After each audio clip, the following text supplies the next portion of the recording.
How's it going, guys? It's Poetry Stud. Welcome back to another episode of the Austrian succession game of EU4. I'm not really sure if that's going to be the final name I stick with after this first session. This will probably be the last video. Just like I normally do, like a little bit of inside baseball here. But when I record, when I start a new series, at least for recording, I normally just record 2 or 3 episodes the first time, and after that, I'll record like 7 per session ish.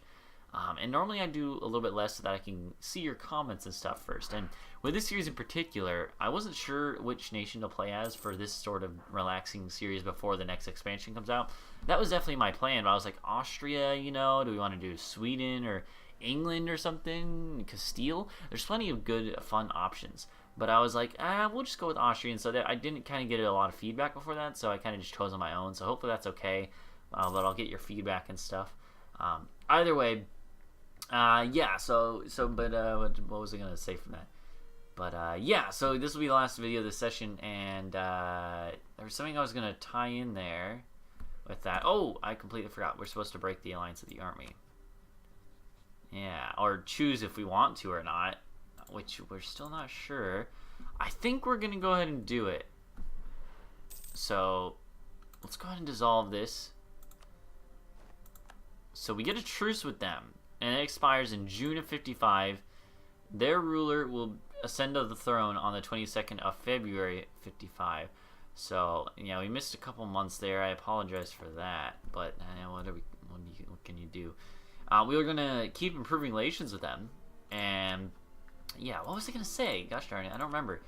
But, see, this sucks, though. Like, they're going to keep asking for it back without realizing that we aren't, that I'm not going to accept.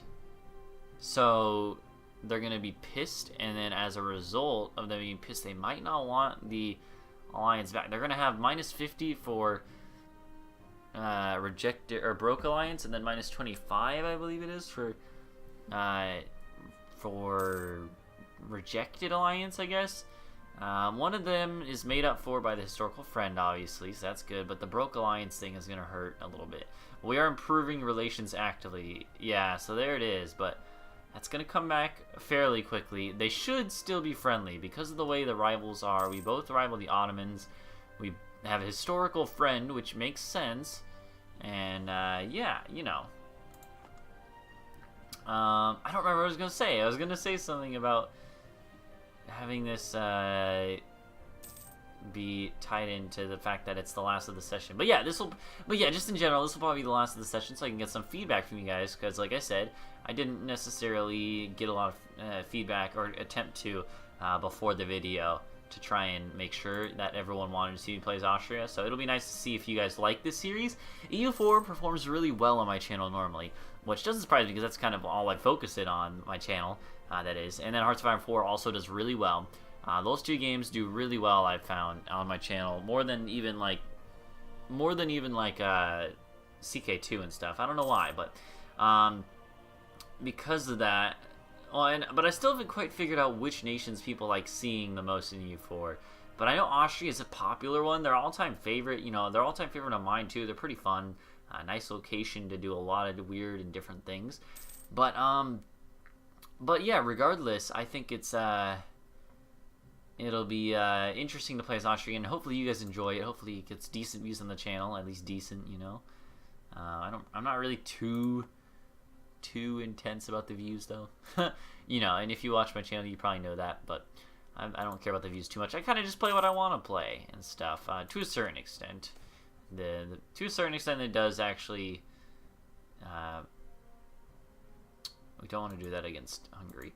To a certain extent, I do kind of tailor what I do for the views, but that just you have to do that to some extent if you want to be able to have a successful YouTube career or whatever, if you call it that.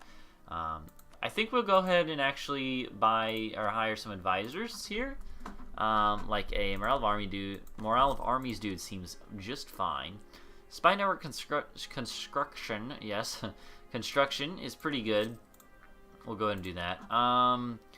And then I normally go for like tax, more money. It's not actually more money you're spending. It's like, you're spending money to save. That's a fallacy of shopping. I don't know.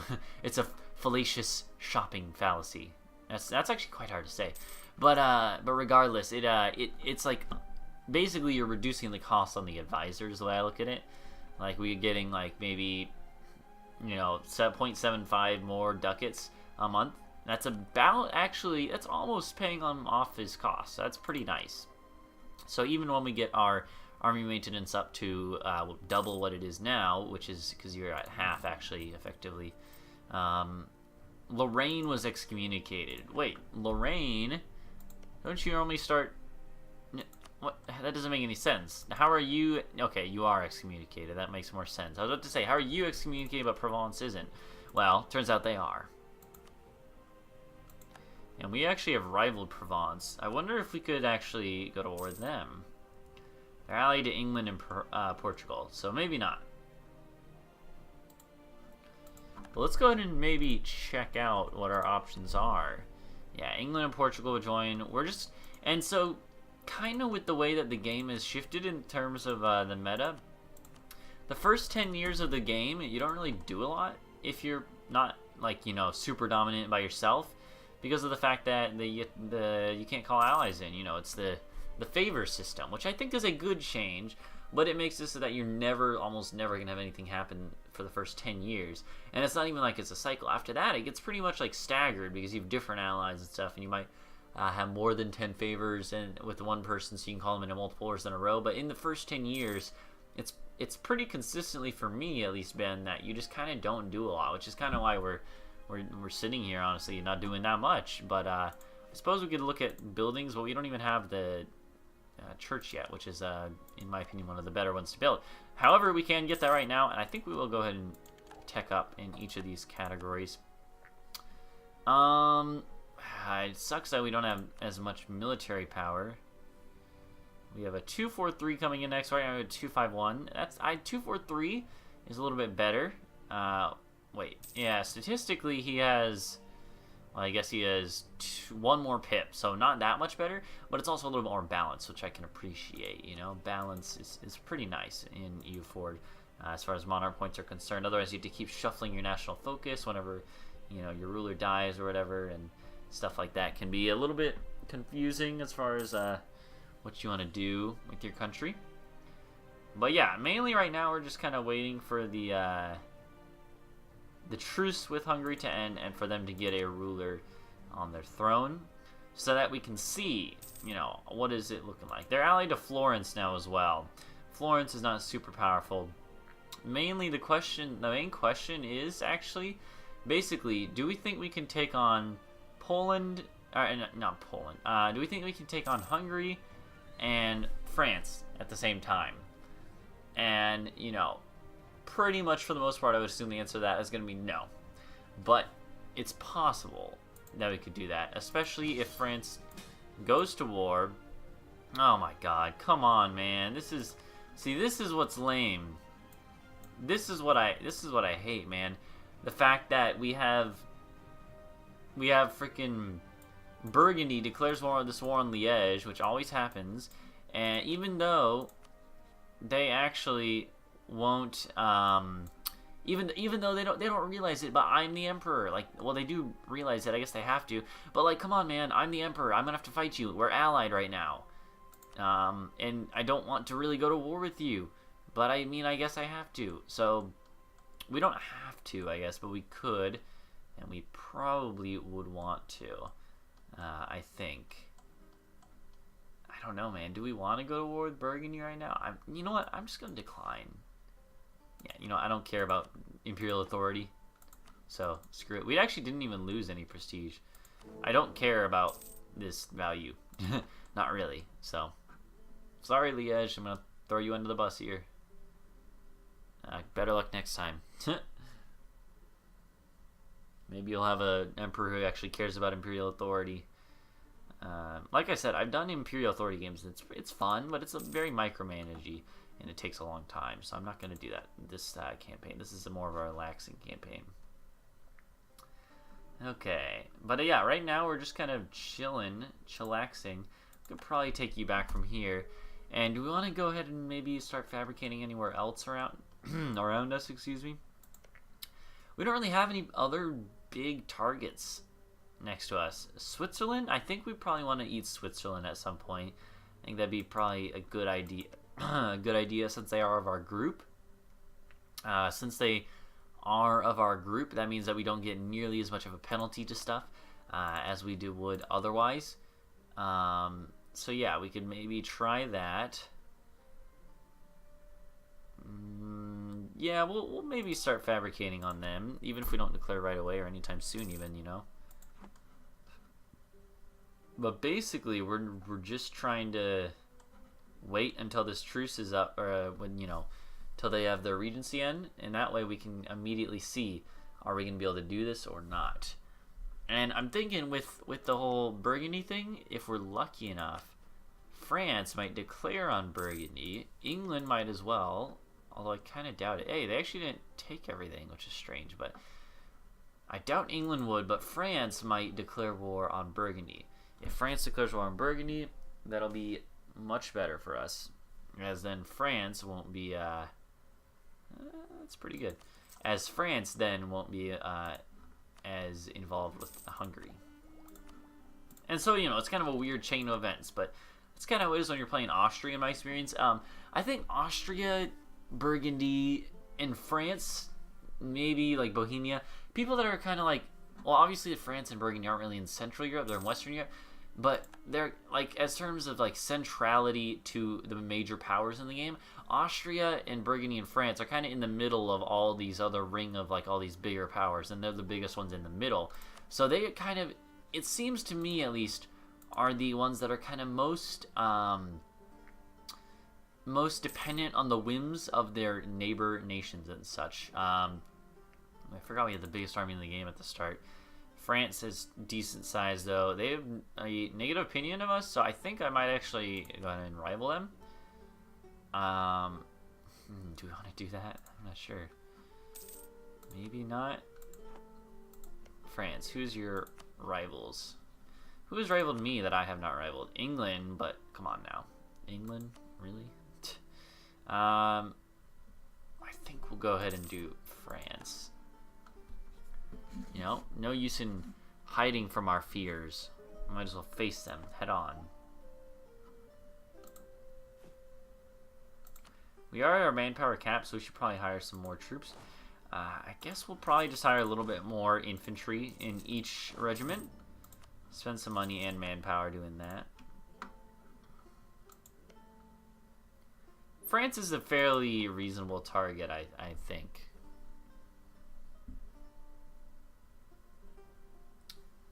But, yeah. Okay, we're getting closer to that. We actually have finished improving relations with Hungary. Let's go ahead and improve with Brandenburg, because we want to keep them fairly happy. Brandenburg is fairly weak in the early game, but they're fairly strong in the late game, actually. Well, I mean, if they form, you know, Prussia, which of course, you know, it's like, duh, they're going to be strong if they form Prussia. Space Marines, you know? But yeah, what I mean to say by that is that we're just kind of trying to keep things in balance. Burgundy, why won't you freaking give me back this land? I mean, obviously it makes sense. So like, yeah, but still, I'm actually gonna still do it even though we're friends. Yeah, like I realize we're allied and stuff, but you know, still, I'm gonna do that. They have another one too, actually. Yeah, why don't we'll do it again. Sure, why not? We'll be a little bit of a dick to people who take Imperial land. Yeah, there you go. How you like that? How you like that, Burgundy? How do you like me now? Let's go ahead and fabricate our claim on Switzerland. Oh, I forgot. We have the ability to fabricate on multiple places. Maybe we'll continue fabricating. Maybe try to eat them all at once, or possibly over 2 wars. Probably over 2 wars. But they could be reduced in size by Milan. Reduced in size is a nice way to put it. A PG way. We have so much manpower at the start. It's so much more than I'm used to starting with. Pretender rebels. It's the 30th of March of 53. Okay, so well, yeah, April now. But yeah, 53, mid-53, so we got about a year and a half to go till we can check to see about that Hungarian thing. How many favors do we have with Bohemia? 8. So you might be able to call you in. Probably not going to be able to call you in. You should get favors with someone if you decline an alliance call against them. Like, you know, like what would happen with Burgundy. They went to war with Liège. Liège is a part of the empire. Or even if they're not, like, you know, regardless of how you get called in against them. But, like, let's say that Liège was allied to me and Burgundy declared on them. Which, by the way, I don't know why they don't consider that an alliance. They consider it like a non-alliance treatise, where basically what I'm trying to say is normally your allies don't attack mutual allies or whatever. But yeah, like if they done that and then I decline, which I did in this case, then it should give you like 5 favors, because obviously that's like making it a lot easier for them to win the war, and they would be extremely grateful. They'd be like, you know, you broke your oaths so that you didn't have to fight us. That's like, yeah, that's pretty cool, mate. That makes a lot of sense, doesn't it? I think there should be like, yeah, I think there should be cooler sort of interactions with. I think it'd be really cool if there were sort of cooler interactions with the way it works with favors. You know, the favor system I really like already. Actually, I think it's a very good system, a good addition to the game. But I kind of wish they would even move it out a little bit more. Not move it out, expand on it a little more. I just saw Castile's name get bigger, and I was like, yeah, that makes sense. Granada's gone. Also, Byzantines are gone. This is the historical year when they actually got kicked out. But yeah, they were just kicked out for real in our fictional universe, alternate history, whatever you call them. Okay, so we're gonna be in 54. But yeah, I'm really excited. If you don't know, I talked about it a little bit last episode, I believe, but we'll do that one.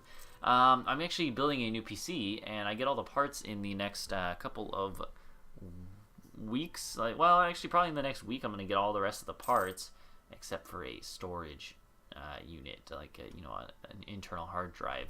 I need to get that. But I'm gonna have basically, I'm gonna start building my new PC, and it's gonna be fairly tanky, not super tanky. It's like not next gen, it's like current gen PC, I guess you could call it. But regardless, I'm planning on building that sometime in the next couple of weeks. So hopefully by episode 7, 8, 9, 10 of this series, it'll be switched over to that, and it'll be much easier to run. It'll run a lot faster. Well, in Speed 5, this is not what I would consider Speed 5 to look like, ideally. And that's just because this is just on a laptop, so it's not very good. So it'd be nice to it'll be nice to be able to record at a much better speed. Also, have it be a little less choppy. Sometimes it gets a little bit choppy on the map. The frames drop. Okay, and it's not only frame drop, but it just kind of freezes up. And in the recording playback, sometimes it freezes up and doesn't load stuff very easily, especially if I'm moving all around the map. So maybe I should stop doing exactly that. But either way, there's a lot of good stuff that's going to come from it. I think it's going to make watching these videos much more enjoyable for you guys, and much more enjoyable for me to play, and much more efficient. I'm going to be able to pump out these videos quicker because it'll actually be going at the speed I want, and that's really, really awesome.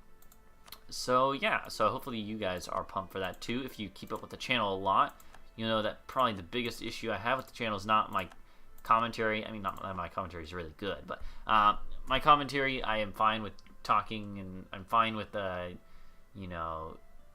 editing and stuff. It's really just having the power, the PC power to do everything. Normally I just lose prestige.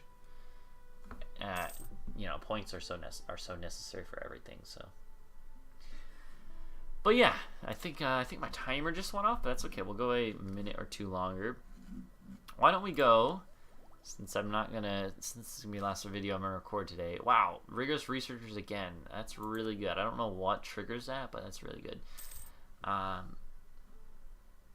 regardless, let's go ahead and we're just gonna we can become Defender of the Faith. Wow, nah, I think we're good. But for now, we're just gonna kind of hang out and watch, and yeah. Syria became Orthodox. Don't they start Catholic? Or maybe I'm crazy. I could have sworn they actually started Catholic, but maybe not. We lost our general, which sucks. We'll have to hire one, but we probably will focus military some point in the near future. I don't know, for our first idea groups is always something I find fun to kind of just look at. And why are you sending me another alliance, Hungary? Why are you sending me another alliance? Let me reposition real quick. I find the idea group something that's really how you kind of define what your nation is.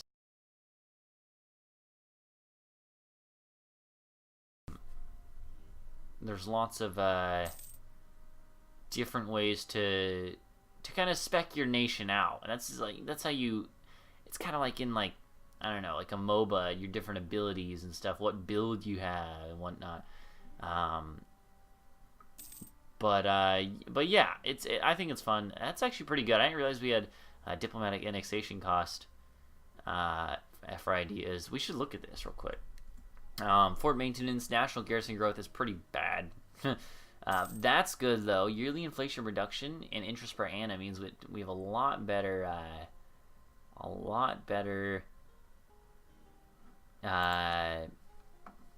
inflation and stuff. We have diplomatic reputation, which I think is pretty good. Missionary strength, it could be good.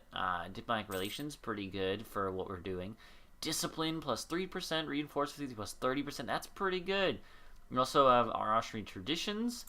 10% morale of armies, better relations over time plus 30%. Chance of air plus 15% is but whatever. Could be good. We'll see.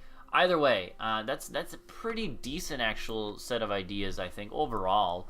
And but as far as our ideas, I think our first one, as weird as it is, it might be influence. You get income, you get yearly prestige and chance of new air, which is like, But then you get this. Diplomatic annexation cost is huge if we're going to be integrating and having vassals and stuff. Aggressive expansion impact is huge in the area we're at. Diplomatic reputation is good. Diplomatic relations is good, That's useless. And unjustified demands is alright. But yeah, so we have like a lot of good benefits we can get about that. The only other thing I might do would be quantity, but because we're a little bit behind in the military category, I think we just focus on tech for now, and we go influence first, and then after that we might go like administrative, or we'll go like maybe influence, quantity, then maybe administrative or innovative even. Yeah, okay, so look at this. This is really interesting, guys. So this is what I figured was going to happen. Look at this event, the Hungarian throne. The king of Hungary has suddenly died, rather suspiciously, leaving the throne vacant. The Hungarian Diet has ignored that their former king belonged to the Habsburg dynasty and elected their own king, completely ignoring our legitimate claim to the throne. War is the continuation of politics by other means. So this is huge. I thought there might actually be like some events associated with this, but I wasn't sure. So look at that. So it says, yeah, we got a restoration of union. Even though we didn't have a union, it kind of counts it as that. But yeah. But anyway, so yeah, so influence ideas, quantity ideas, and maybe innovative or something. Innovative is really good, and it's pretty cool. Maybe we'll go like religious, probably not. Maybe administrative, maybe humanist even. Could be good to go humanist, but probably not. I really like administrative. I think it's good. Either way, that's huge. Look at that. We got a restoration of Union CB against them. And if we do that, we can call in Bohemia and the Palatinate. I don't care if we don't, give Bohemia land. How long does this CB last for? Let's look at this real quick, and that will be it for this video, I think.